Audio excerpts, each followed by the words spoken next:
ये दो पार्ट में है।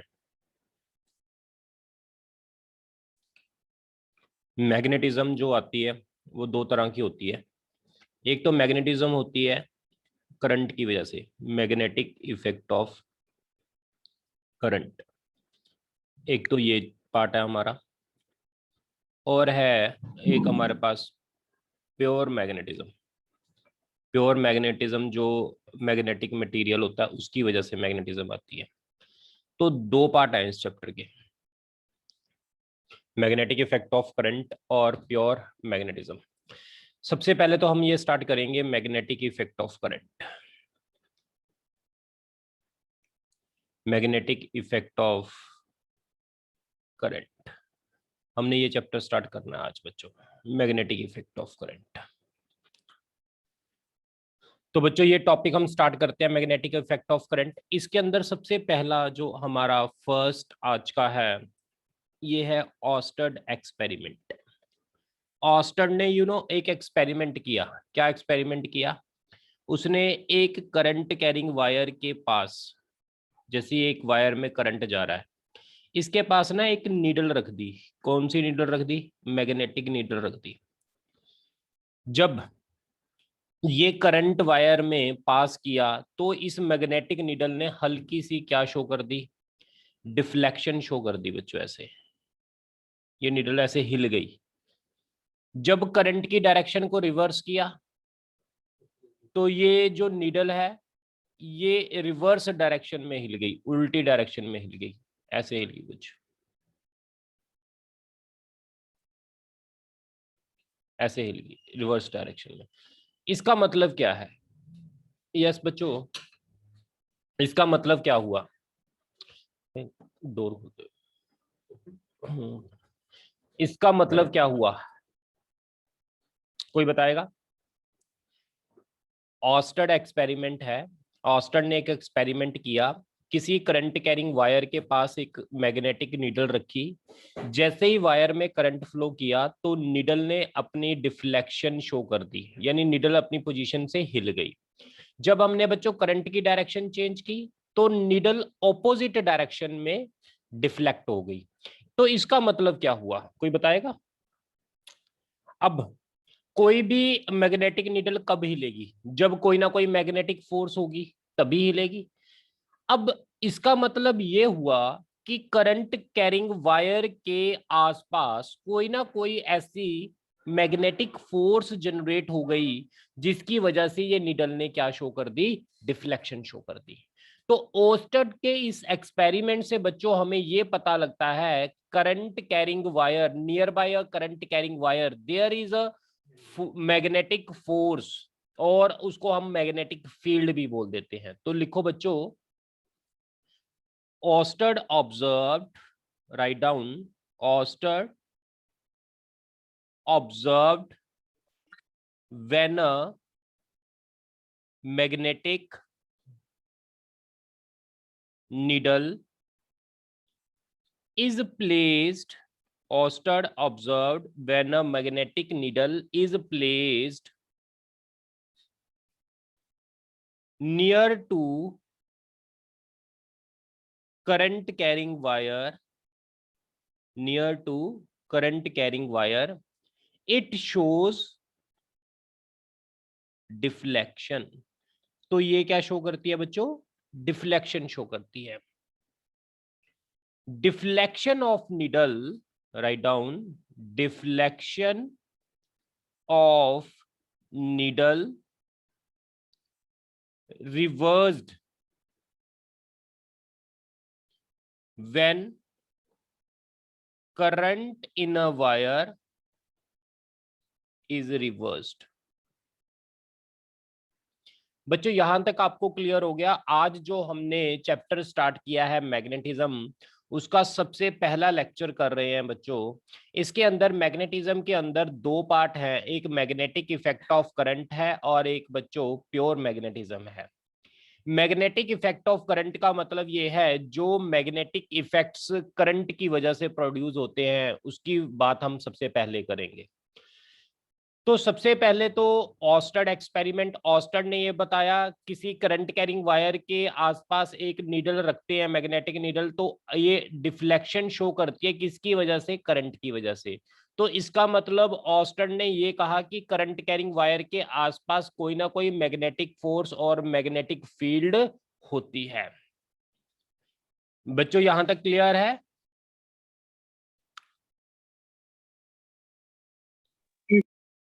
यस बच्चों, तो आगे लिखो, नीडल शोज नो डिफ्लेक्शन। कब नीडल डिफ्लेक्शन शो नहीं करती? Needle shows no deflection. Needle कब डिफ्लेक्शन शो नहीं करती, कब डिफ्लेक्शन शो नहीं करेगी बच्चों? When, yes, there is no current in wire. When there is no current in wire. अगर वायर में कोई करंट नहीं है तो नीडल डिफ्लेक्शन ऑब्वियसली शो नहीं करेगी, कोई मैग्नेटिक फोर्स नहीं होगी। यस। दूसरा, needle is placed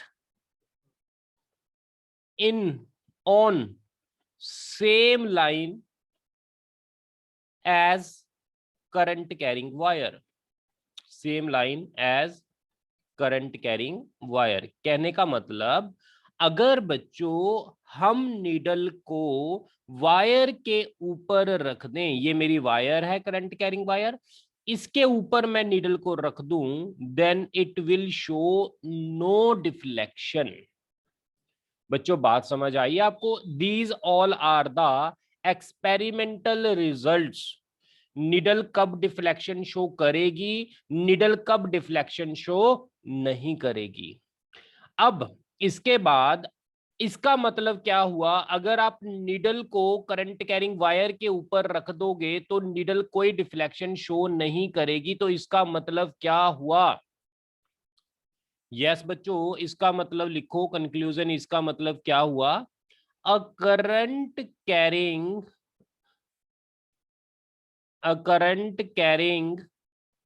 wire is a source of magnetic field।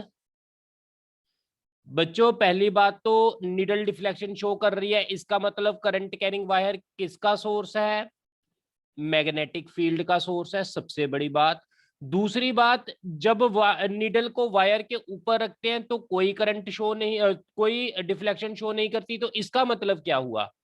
इसका मतलब ये हुआ, magnetic field exist in a plane perpendicular to the wire। Plane perpendicular to the wire. बच्चे ये बहुत इंपॉर्टेंट लाइन मैंने आपको लिखवाई है। मैंने आपको ये बताया, कंक्लूजन बहुत ज्यादा इंपॉर्टेंट है। मैंने आपको ये बताया कंक्लूजन के अंदर कि सबसे पहली बात तो जो करंट कैरिंग वायर है वो एक मैग्नेटिक फील्ड का सोर्स होता है, यानी करंट कैरिंग वायर के आसपास एक मैग्नेटिक फील्ड होती है। दूसरा मैंने आपको ये बताया, जो ये मैग्नेटिक फील्ड होती है ये वायर के परपेंडिकुलर प्लेन में होती है। बच्चे ये दोनों पॉइंट बहुत ही ज्यादा इंपॉर्टेंट हैं। अगर आपको सभी को क्लियर होगी तो आगे चलें बच्चों। Yes excuse me sir. हाँ जी बच्चे। सर ये फील्ड वाला एक बार बता दो, परपेंडिकुलर किस तरह है? हाँ मैं आपको दोबारा बता देता हूँ। These all are the experimental results. तो अभी हम करेंगे ये परपेंडिकुलर किस रूल की वजह से है, वो सारी चीजें पढ़ेंगे। पहले एक बार मैं आपको दोबारा रिपीट करवा देता हूँ, कुछ बच्चों ने लेट ज्वाइन किया है। तो सबसे पहले तो आज हम नया चैप्टर स्टार्ट कर रहे हैं मैग्नेटिज्म, उसका लेक्चर नंबर 1 है बच्चों। मैग्नेटिज्म में सबसे पहले तो मैग्नेटिक प्रॉपर्टी दो तरह होती हैं। एक तो करंट की वजह से मैग्नेटिक प्रॉपर्टीज जनरेट होती हैं बच्चे, और दूसरी जो मैग्नेटिक प्रॉपर्टीज जनरेट होती हैं वो मैग्नेटिक मटेरियल से जनरेट होती हैं, जो नेचुरल मैग्नेटिक मटेरियल है उनसे जनरेट होती हैं। तो मैग्नेटिज्म दो तरह का हुआ, एक करंट की वजह से हुआ, एक प्योर मैग्नेटिज्म हुआ। तो सबसे पहले हमने आज चैप्टर करना है मैग्नेटिक इफेक्ट ऑफ करंट, जो करंट की वजह से मैग्नेटिक प्रॉपर्टीज हुई जनरेट हुई हैं उनकी बात करनी है। तो सबसे पहला हमारा लॉ है ऑस्टेड लॉ। ऑस्टेड क्या कहता है, किसी करंट कैरिंग वायर के पास में अगर कोई मैग्नेटिक नीडल रख दे तो अपने आप वो डिफ्लेक्शन शो कर देती है। इसका मतलब करंट कैरिंग वायर के आसपास क्या है बच्चों, कोई ना कोई ऐसी मैग्नेटिक फोर्स है जिसकी वजह से ये मैग्नेटिक नीडल डिफ्लेक्शन शो करती है। मैग्नेटिक नीडल को हिलने के लिए मैग्नेटिक फोर्स चाहिए। अब करंट कैरिंग वायर के पास ये मैग्नेटिक नीडल रखी तो ये डिफ्लेक्शन शो की, it means current carrying wire के आसपास क्या है, मैग्नेटिक फील्ड है कुछ ना कुछ। ये डिफ्लेक्शन कब नहीं शो करेगी नीडल, अगर नीडल को उठा के करंट कैरिंग वायर पर रख दो, यानी नीडल को करंट कैरिंग वायर के प्लेन में रख दो तो then there will be no deflection in a needle. यानी ये मैंने आपको कंक्लूजन बताया, करंट कैरिंग वायर के आसपास एक मैग्नेटिक फोर्स या एक मैग्नेटिक फील्ड होती है जिसकी वजह से नीडल डिफ्लेक्शन शो करती है। सबसे पहला पॉइंट मैंने आपको ये बताया। दूसरा बच्चों मैंने पॉइंट आपको ये बताया, ये जो मैग्नेटिक फील्ड होगी करंट कैरिंग वायर के प्लेन के परपेंडिकुलर होगी। इस करंट कैरिंग वायर के प्लेन में मैग्नेटिक फील्ड नहीं होगी, इसके परपेंडिकुलर प्लेन में होगी। ये थोड़ा सा मैं आपको बताऊंगा कैसे कैलकुलेट करते हैं, कैसे डायरेक्शन बताते हैं, वो आगे चल के बताएंगे। अभी तक हमने कंक्लूजन निकाले हैं। बच्चों यहां तक क्लियर है आपको, आगे चले? Yes sir. ओके बच्चों, मैं इसको रब कर रहा हूं। अब आपको ये तो पता लग गया बच्चों कि करंट कैरिंग वायर के आसपास क्या होता है। यस, करंट कैरिंग वायर के परपेंडिकुलर प्लेन में क्या होता है, बोलो जल्दी। Electric field. ना ना बच्चे, इलेक्ट्रिक फील्ड से ऊपर आ जा। अब मैग्नेटिक। मैग्नेटिक फील्ड होता है, ठीक है। अब ये जो मैग्नेटिक फील्ड होता है किसी भी करंट कैरिंग वायर से, तो उसको कैसे कैलकुलेट करते हैं, there are two laws, two rules to calculate the magnetic field. First is Biot Savart law, second is Ampere circuital law. अगर बच्चों हम मैग्नेटिक फील्ड कैलकुलेट करना चाहते हैं, ये कैलकुलेशन ऑफ मैग्नेटिक फील्ड, अगर हम किसी भी पॉइंट पे मैग्नेटिक फील्ड की वैल्यूज को बताना चाहते हैं, then there are two rules. One is Biot Savart law, second is Ampere circuital law. दो लॉज हैं जिनकी हेल्प से हम क्या कैलकुलेट करेंगे बच्चों, मैग्नेटिक फील्ड कैलकुलेट करेंगे। ठीक बच्चों, तो करें पहला start.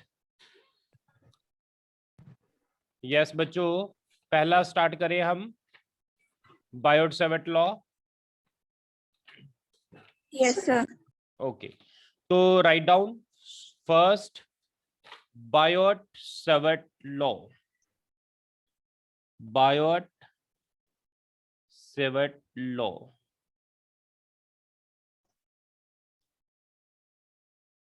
Right down Biot Savart law.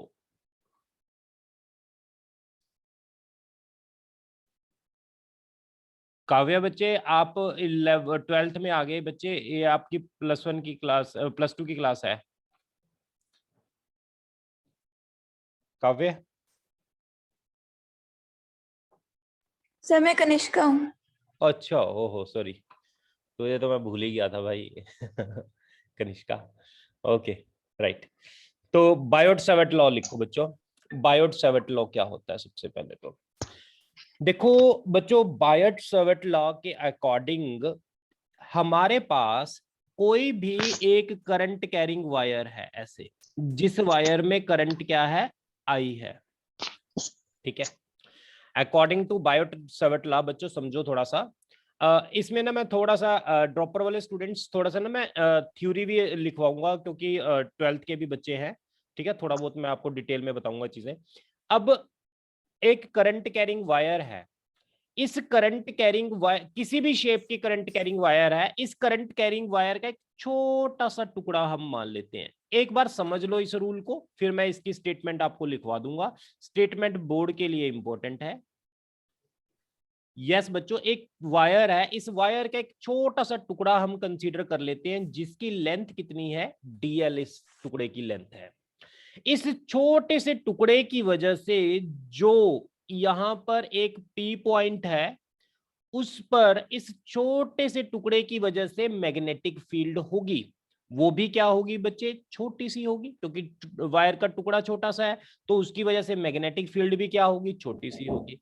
अब जिस पॉइंट पे, अब बच्चों जिस पॉइंट पे हमने मैग्नेटिक फील्ड पता करनी है, वो करंट एलिमेंट इस छोटे से टुकड़े में जिसकी लेंथ डीएल है और करंट आई है, इसको बोलते हैं current element. This is called current element. ये कितना एंगल बना रहा है बच्चों, करंट एलिमेंट थीटा एंगल बना रहा है जिस पॉइंट पर हमने मैग्नेटिक फील्ड करनी है पता, उस लाइन के साथ। और ये डिस्टेंस बच्चों यहां से लेकर यहां तक मैंने मान लिया डिस्टेंस आर। तो अकॉर्डिंग टू बायोट-सैवर्ट लॉ बच्चों, बायोट-सैवर्ट लॉ क्या कहता है, magnetic field due to this small current element is equal to mu naught upon 4 pi I dl. ये आईडीएल क्या होता है बच्चों, ये करंट एलिमेंट होता है, इतनी लेंथ में करंट आई है, current element IDL sign theta upon, 5 minute तक आ रहा हूँ। भाविक बच्चे ये माइक को म्यूट कर लो, अपॉन आर स्क्वायर। तो ये according to the statement of Biot Savart law है। बच्चों जिसको इस स्टेटमेंट में डाउट है तो वो आप पूछ सकते हो। आपको अगर कुछ ना समझ आया हो तो आप इस स्टेटमेंट के लिए बायोट-सैवर्ट लॉ में पूछ सकते हो जो आपको डाउट है। मैं दोबारा रिपीट कर देता हूँ। हाँ जी बच्चे। सर इसमें डीबी क्या है? बच्चे एक वायर है, बायोट-सैवर्ट लॉ क्या कहता है, एक वायर है, वायर का एक छोटा सा टुकड़ा मैंने माना डीएल, उसकी छोटी सी लेंथ मैंने मानी डीएल। उस छोटे से टुकड़े की वजह से पी पॉइंट पर जो मैग्नेटिक फील्ड होगा वो भी छोटा सा होगा, क्योंकि वायर का टुकड़ा छोटा सा है, वायर का छोटा सा पीस लिया तो उसकी वजह से मैग्नेटिक फील्ड भी छोटी सी होगी, डीबी। ये छोटी सी मैग्नेटिक फील्ड इस स्मॉल करंट एलिमेंट की वजह से कितनी होगी, म्यू नॉट अपॉन 4 पाई। जैसे वहां पर हम एप्सिलॉन नॉट लगाते थे करंट इलेक्ट्रोस्टैट में, यहां पर म्यू नॉट लगाते हैं, इसको बोलते हैं परमेबिलिटी ऑफ फ्री स्पेस, वहां परमिटिविटी ऑफ फ्री स्पेस थी।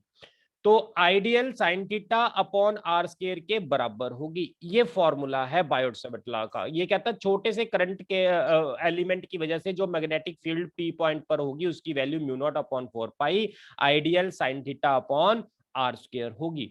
वेयर थीटा क्या है, theta is the angle between, yes बच्चों, theta is the angle between R and DL. ये डीएल और आर में एंगल है बच्चों थीटा, ये याद रखना है।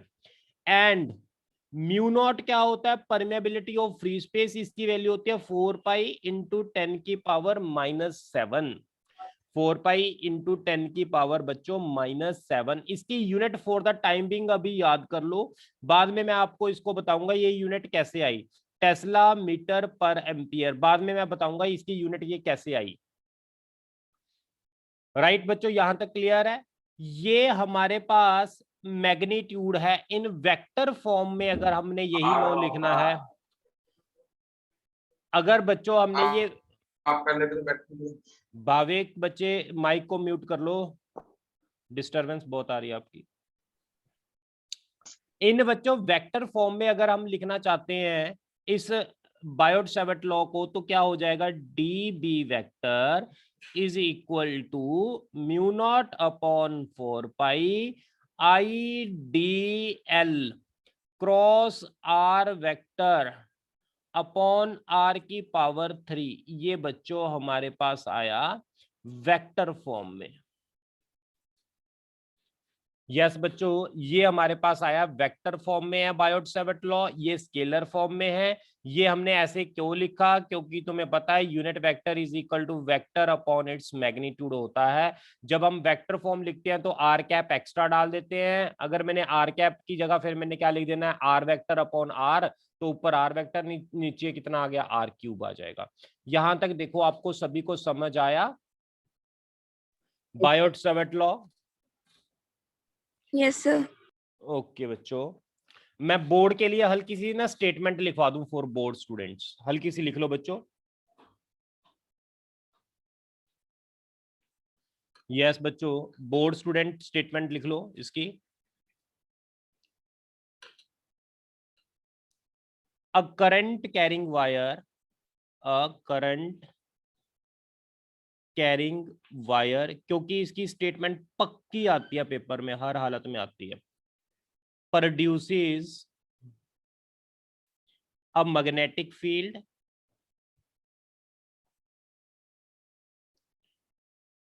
Around it.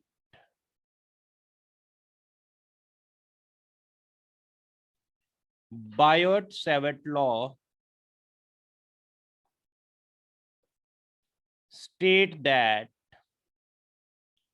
magnitude of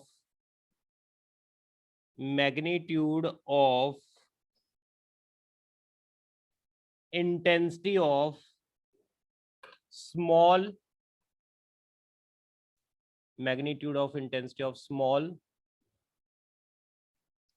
magnetic field dB due to current I carrying element dl at a point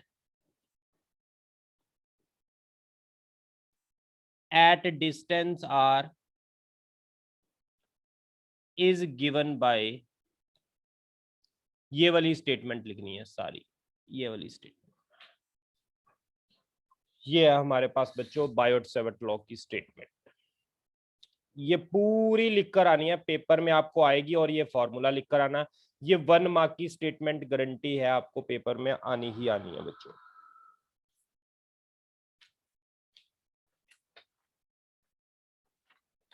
देखो बच्चों, यहां तक सभी को क्लियर होगी, तो आगे चले। यस। ओके बच्चों, मैं इसको रब कर रहा हूं और आगे चल रहे हैं। अब बच्चों तुम्हें पता है, ये नोट डाल के लिख लेना, ये थोड़ा सा कंपटीशन के लिए है, नोट डाल के लिख लेना। तुम्हें पता है बच्चों करंट डेंसिटी किसके इक्वल होती है, बताएगा कोई? What is current density? Yes, any student? Current per unit area. Current per unit area, unit area में कितना करंट फ्लो करता है, that is called current density. बच्चों मैंने ऊपर मल्टीप्लाई कर दिया डीएल से, नीचे भी मल्टीप्लाई कर दिया डीएल से, तो आईडीएल हो गया ऊपर, नीचे एरिया इंटू लेंथ क्या होता है बच्चों, वॉल्यूम होता है। तो आईडीएल किसके इक्वल हो गया बच्चों, J into volume DV, current density into volume. तो बच्चों जो हमारे पास फॉर्मूला था म्यू नॉट अपॉन 4 पाई, क्या था, I DL vector cross R vector upon R cube, यही फॉर्मूला था बच्चों, यही फॉर्मूला था, म्यू नॉट अपॉन 4 पाई। बच्चों इस आइडियल की जगह I can put here J D V, J is a vector quantity, J is a vector quantity बच्चों, जे करंट डेंसिटी एक वेक्टर क्वांटिटी है, J vector cross R vector into DV upon R cube, ये है। ये बच्चों formula note कर लो आप। ये Biot-Savart law in terms of current density है, ये जो फॉर्मूला है बच्चों Biot-Savart law in terms of current density. Yes बच्चों, इसको नोट कर लो आप जल्दी से, Biot-Savart law in terms of current density.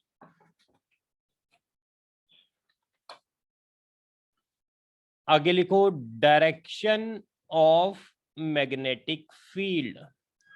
बच्चों ये तो मैंने आपको बताया है मैग्नेटिक फील्ड की वैल्यू कितनी होगी। How to calculate direction of magnetic field?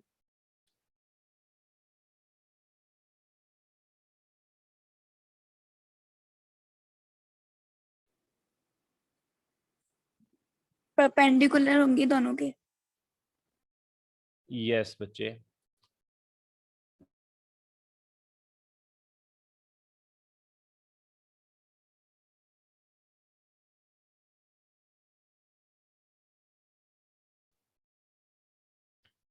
Direction of magnetic field.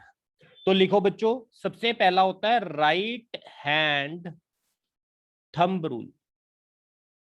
Direction of magnetic field के लिए सबसे पहला रूल लिखो right hand thumb rule. Right hand thumb rule से हम मैग्नेटिक फील्ड की डायरेक्शन को कैसे बताते हैं वो समझो आप।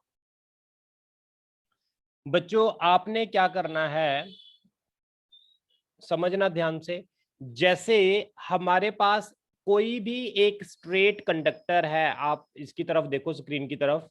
जैसे आप अपने हाथ में एक पेन रखो, इस पेन को, इस पेन की डायरेक्शन में मान लो करंट जा रहा है, करंट ऊपर को जा रहा है, तो जिस तरफ करंट जा रहा है उस तरफ अपना थंब रख दो। यस बच्चों, जिस तरफ करंट जा रहा है उस तरफ अपना थंब कर दो और फिंगर को कर्ल करो। ये जो फिंगर हैं वो आपको किसकी डायरेक्शन बताएंगी? मैग्नेटिक फील्ड की। यानी बच्चों कहने का मतलब, अगर किसी स्ट्रेट वायर के अंदर करंट फ्लो कर रहा है, कुछ ऐसे करंट ऐसे फ्लो कर रहा है, तो इसके आसपास क्या होंगी बच्चों? मैग्नेटिक फील्ड होंगी। वो किस फॉर्म में होंगी? सर्कुलर फॉर्म में होंगी। ये राइट हैंड थंब रूल है। बच्चों क्लियर हो गया? राइट हैंड थंब रूल क्या कहता है? अपने थंब को किसकी डायरेक्शन में रखना है? करंट की डायरेक्शन में रखना है, और फिंगर को कर्ल करना है, then you will get the value और direction of magnetic field. Clear हो गया सभी को यहां तक? Yes sir. आगे बच्चों हमारे पास है right hand thumb rule. Right hand thumb rule for circular current.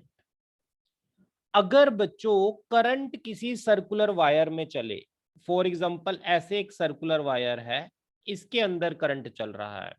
बच्चों देखो इसको कैसे समझना है आपने। जैसे ये एक सर्कुलर रिंग है मेरे पास, अगर इस सर्कुलर रिंग में करंट चले, लेट अस सपोज वो करंट जो चल रहा है ऐसे चल रहा है। अगर करंट ऐसे चल रहा है तो अपनी फिंगर को कर्ल करना है करंट की डायरेक्शन में, तो your thumb will give the direction of magnetic field. अगर करंट सर्कुलर फॉर्म में हो तो फिंगर को सर्कुलर फॉर्म में कर्ल करना है। अगर करंट स्ट्रेट वायर में है तो थंब को स्ट्रेट वायर की डायरेक्शन में रखना है। दोनों में उलट है बच्चों। स्ट्रेट वायर में मैंने थंब को करंट की डायरेक्शन में रखा था और फिंगर को कर्ल करने से मुझे मैग्नेटिक फील्ड लाइंस मिली थी। अब बच्चों सर्कुलर में क्या है? अगर मेरे पास एक सर्कुलर वायर है तो सर्कुलर वायर में जो करंट जा रहा है उस डायरेक्शन में आपने फिंगर को कर्ल करना है। अगर करंट ऐसे जा रहा है, फिंगर को कर्ल कर लो तो थंब क्या देगा आपको? मैग्नेटिक फील्ड की डायरेक्शन देगा। क्लियर है बच्चों? अगर करंट आपको ऐसे जा रहा है तो आपको मैग्नेटिक फील्ड की जो डायरेक्शन होगी, ये जो रिंग है बच्चों ऐसे पड़ी है, सामने रिंग ऐसे पड़ी है, अगर करंट ऐसे जा रहा है तो मैग्नेटिक फील्ड लाइन कैसे होंगी? देखो ऐसे अंदर को जाके ऐसे बाहर को आएंगी। आप इससे ऐसे मैग्नेटिक फील्ड लाइंस ड्रॉ कर सकते हो। यस बच्चों, ये अगर करंट ऐसे जाएगा तो ये मैग्नेटिक फील्ड लाइंस हैं। अगर वायर ऐसे पड़ी है बच्चों तो देखना, अगर वायर ऐसे पड़ी है तो करंट किधर को जाएगा? अगर करंट ऐसे जा रहा है तो मैग्नेटिक फील्ड लाइंस क्या हैं? ऐसे। अगर करंट ऐसे जा रहा है तो मैग्नेटिक फील्ड लाइन ऐसे है। ये कौन सी डायरेक्शन है? ये हमारे पास है क्लॉकवाइज और ये एंटी क्लॉकवाइज। ये मेरे पास क्लॉकवाइज है। अगर क्लॉकवाइज है तो मैग्नेटिक फील्ड लाइंस बच्चों ऐसे जा रही हैं। ये दूसरा रूल है बच्चों। एक थर्ड रूल और करेंगे, राइट डाउन थर्ड रूल। मैं इसको रब कर रहा हूं। मैं आपको थर्ड रूल ज्यादातर यूज करवाऊंगा न्यूमेरिकल सॉल्व करने के लिए, राइट हैंड थंब रूल। बच्चों अब आपका जो थर्ड रूल क्या कहता है वो समझो। आपका जो राइट हैंड है, ये आपका राइट हैंड ऐसे,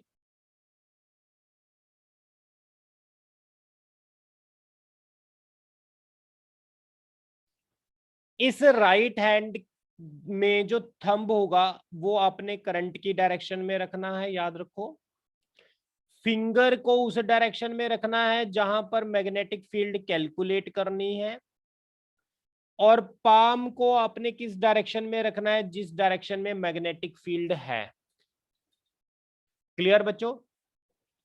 जैसे कि मैं आपकी प्रैक्टिस करवाता हूं। इसके अंदर मान लो मेरे पास एक बच्चों करंट कैरिंग वायर है जिसमें करंट जा रहा है ऐसे, ये करंट कैरिंग वायर है, करंट जा रहा है ऊपर को।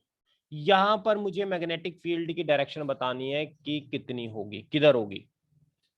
यस, कौन बताएगा? देखो करंट किधर को है बच्चों, वायर में ऊपर को जा रहा है, तो करंट की डायरेक्शन में थंब रख दो। पहली बात तो right hand thumb rule use करना है, राइट हैंड यूज करना है, लेफ्ट हैंड रूल यूज नहीं करना। तो थंब को करंट की डायरेक्शन में रख दो, जिधर को करंट जा रहा है ऊपर को जा रहा है तो ऊपर को रख दिया। फिंगर किधर रखनी है, पी की डायरेक्शन में फिंगर रख दो। तो पाम आपकी किधर को गई है बच्चों, इनवर्ड को। तो जो मैग्नेटिक फील्ड होगी इस पॉइंट पे कहां होगी बच्चों, इनवर्ड होगी, inward magnetic field. Inward magnetic field को बच्चों डिनोट करते हैं क्रॉस और सर्कल डाल के। अब मुझे ये बताओ, अगर करंट डाउनवर्ड है तो इस पॉइंट पर मैग्नेटिक फील्ड की डायरेक्शन किधर को होगी। यस बच्चों, अपने राइट हैंड को रखकर देखो, पहले थंब को करंट की पोजीशन में रखो। मैं आपको बता दूं इस चैप्टर के अंदर ज्यादातर डायरेक्शन का काम है। पहले मतलब 3-4 लेक्चर में तो डायरेक्शन काफी ज्यादा यूज होंगी। अगर आपको डायरेक्शन का कंसेप्ट क्लियर हो गया तो आप न्यूमेरिकल्स कर पाओगे, अदरवाइज आप न्यूमेरिकल्स नहीं कर पाओगे। न्यूमेरिकल्स में बहुत दिक्कत आती है, और कंपटीशन पॉइंट ऑफ व्यू से इसके जो 3 से 4 लेक्चर होंगे मैग्नेटिज्म के, बहुत ही ज्यादा इंपॉर्टेंट हैं। बहुत ज्यादा न्यूमेरिकल्स इसमें से पूछे जाते हैं। तो बच्चों इसके अंदर वेरी गुड आउटवर्ड होगी। देखो आउटवर्ड कैसे होगी, करंट नीचे है तो थंब को करंट की डायरेक्शन में रखो। यस बच्चों, प्रैक्टिस करो अपने आप साथ साथ। करंट की डायरेक्शन में थंब को रखो और फिंगर उस तरफ ओपन करो जिस तरफ मैग्नेटिक फील्ड पता करनी है। तो ये किधर को बनी, आपकी पाम किधर को गई, पाम देखो आपकी तरफ आ रही है ना पाम। यस बच्चों, पाम आपकी तरफ आ रही है, बाहर को आ रही है पाम। तो इट मींस जहां पर जो मैग्नेटिक फील्ड होगी बाहर को होगी, आउटवर्ड मैग्नेटिक फील्ड होगी ये। इसके बाद बच्चों और करके दिखाओ, एक करंट जो है वो इनवर्ड है तो यहां पर मैग्नेटिक फील्ड बताओ किधर होगी। करंट अगर आउटवर्ड है तो मैग्नेटिक फील्ड बताओ कहां पर होगी। इनवर्ड करंट का मतलब बच्चों देखो, इनवर्ड करंट का मतलब वायर ऐसे पड़ी है, देखना आपको स्क्रीन में नजर आ रही है सभी को। वायर हमारे पास ऐसे पड़ी है। अब वायर की डायरेक्शन, करंट अंदर को जा रहा है, करंट इधर को जा रहा है, तो इस डायरेक्शन में आपने थंब रख लिया। फिंगर किधर रखनी है, इस डायरेक्शन में। तो पाम किधर को जा रही है, आप देखो आपकी पाम जो है वो किधर को जा रही है, डाउनवर्ड जा रही है बच्चों। अगर पाम आपकी डाउनवर्ड जा रही है तो यहां मैग्नेटिक फील्ड होगी बच्चों डाउनवर्ड। इसकी वजह से बताएगा कोई। यस बच्चों, करंट कैरिंग वायर में जो करंट है वो आउटवर्ड को आ रहा है, तो पी पॉइंट पर मैग्नेटिक फील्ड किस डायरेक्शन में होगी। Any student?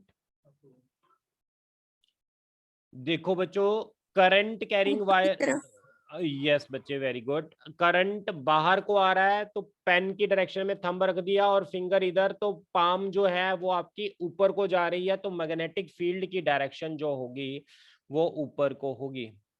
बच्चों इस चैप्टर में आपने शर्माना नहीं है, आपने डायरेक्शंस जो हैं उसमें बेझिझक होके अपने हैंड की मूवमेंट करनी है इसके अंदर।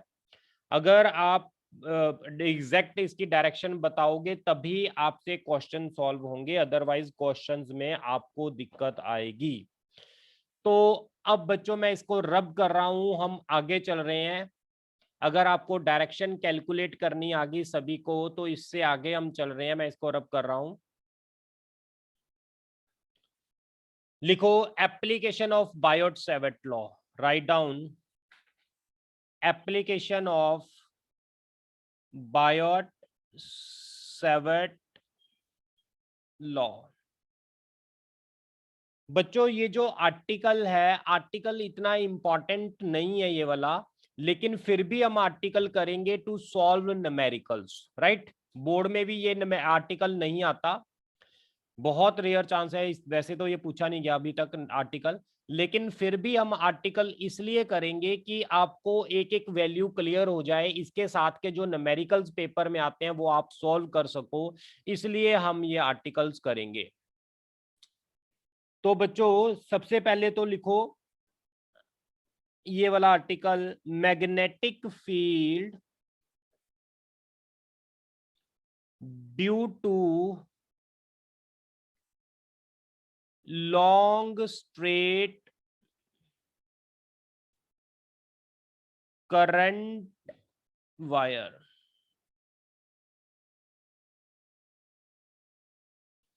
एक बच्चों हमारे पास long straight current carrying wire है जिसमें करंट फ्लो कर रहा है आई। इस वायर की वजह से बच्चों हमने एक पी पॉइंट पर मैग्नेटिक फील्ड पता करनी है। इस वायर की जो लेंथ है बच्चों वो हमने अज्यूम की है, कुछ ना कुछ इस वायर की लेंथ होगी। तो इसके बाद बच्चों पी पॉइंट जहां पर हमने मैग्नेटिक फील्ड पता करनी है, अब ये जो पी पॉइंट इस वायर से कितने डिस्टेंस पर है, डी डिस्टेंस पर है। अब बच्चों हमने इस वायर का एक छोटा सा टुकड़ा अज्यूम करना है जिसकी वजह से हमने पी पॉइंट पर मैग्नेटिक फील्ड लिखनी है। ये वायर का छोटा सा टुकड़ा मैंने डीएल लेंथ का अज्यूम किया जिसकी वजह से यहां पर मैंने मैग्नेटिक फील्ड लिखनी है, और ये छोटा सा टुकड़ा एंगल बना रहा है फाई इसके साथ। बच्चों ये वाला एंड जो है वायर का इसके साथ एंगल बन रहा है फाई 1, और ये दूसरा एंड जो है वो एंगल बन रहा है फाई 2। मैं आपको ये दोबारा से फिर स्टार्ट करवाऊंगा, डायग्राम देख लो, डायग्राम आपको क्लियर है, डायग्राम में कोई दिक्कत तो नहीं है किसी को।